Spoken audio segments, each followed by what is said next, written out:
Companies Act Section 291 Provision for Professional Assistance to Company Liquidator. Section 291 of the Companies Act provides a framework that empowers the company liquidator to engage professional assistance during the course of winding up a company. This section is vital in ensuring that the liquidator can perform his or her duties effectively by taking help from professionals who possess specialized knowledge and expertise. The section outlines the conditions and procedures under which such professional assistance may be sought, as well as the obligations of the appointed professionals. Here is a detailed interpretation of the section. Subsection 1. Authority to appoint professionals.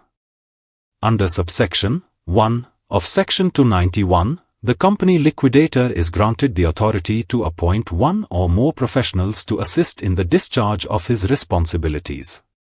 However, such appointments can only be made with the sanction or approval of the tribunal. This is to ensure that the process remains transparent and that the tribunal retains supervisory control over the winding up process. The types of professionals that may be appointed include, but are not limited to: chartered accountants, who can help in preparing financial reports, accounts, audits, and other finance-related tasks. Company secretaries, who can assist in compliance matters and documentation. Cost accountants, who can help in analyzing cost structures, budgeting, and expenditure review.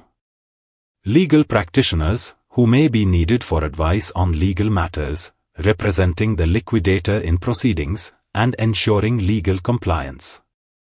Any other professionals, as deemed necessary depending on the complexity and requirements of the liquidation process. The terms and conditions of such appointments, including remuneration, scope of work, duration, and reporting responsibilities, shall be determined in accordance with the needs of the case and subject to approval by the tribunal. This enables the liquidator to have access to a range of expert services in a structured and accountable manner. Subsection 2. Obligation to disclose conflict of interest. Subsection 2 lays down a crucial ethical and procedural requirement. It mandates that any person who is appointed under subsection 1 must immediately disclose to the tribunal any circumstances that may give rise to a conflict of interest or any situation where there is a lack of independence in relation to their appointment. This disclosure must be made forthwith, i.e., without any delay, in the prescribed form, which would be detailed in the rules or regulations applicable under the Act. The objective of this requirement is to uphold the integrity of the liquidation process.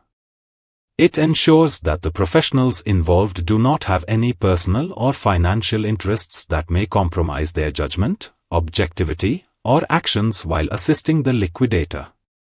Such transparency safeguards the interests of the company, its creditors, shareholders, and other stakeholders.